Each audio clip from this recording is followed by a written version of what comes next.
So this is how I magnetize my minis. So I use a hot glue gun and I set it to low. Apparently, I read online if you go too high, you can demagnetize your magnets, so I keep it on low. I've got these small neodymium magnets,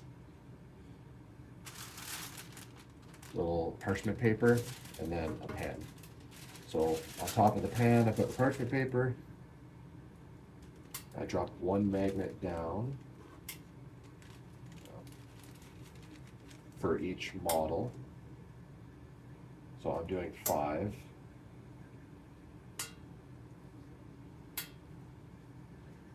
And then for my character, I want 2 because he's bigger, so I'm just gonna put 2 side by side. And all I do is I take my hot glue gun, pile it on, shove the guy.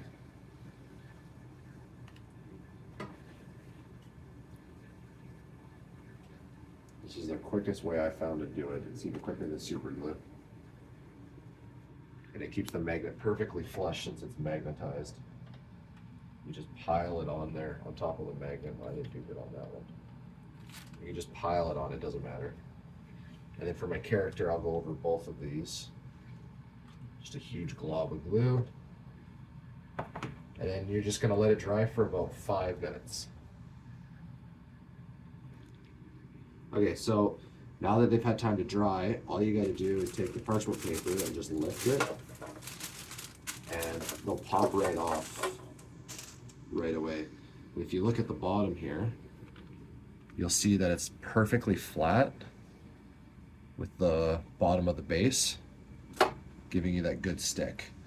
All I do is I grab these little stringy bits and I just rip them off, and that's all you gotta do. Now all these guys are magnetized. It's that simple. If you get little stringy bits like that, you can just rip it off. And the great thing with this is that if this all comes off, you can just slap some more super glue, just do it again. Take the stringy bits off that, and now we're magnetized. By super glue, you mean hot glue? Hot glue, yes, hot glue. And also, I know that the heat does demagnetize these a little bit from the hot glue gun, but it's, for our purposes, it's more than enough, so. Okay, so with super glue, I just took this guy off the magnet, and the magnet stuck and the super glue didn't. And I know if you leave it for a day, sometimes it'll be better. But this guy right here is starting to peel off, and just like that, it's off. So that's why I use a hot glue gun for this a lot of the time, to get it nice and flush. But with my models that I just hot glue gunned, they all sit perfectly now, so now they won't get damaged. I have a metal tray for transport that I use. So that's why I use hot glue.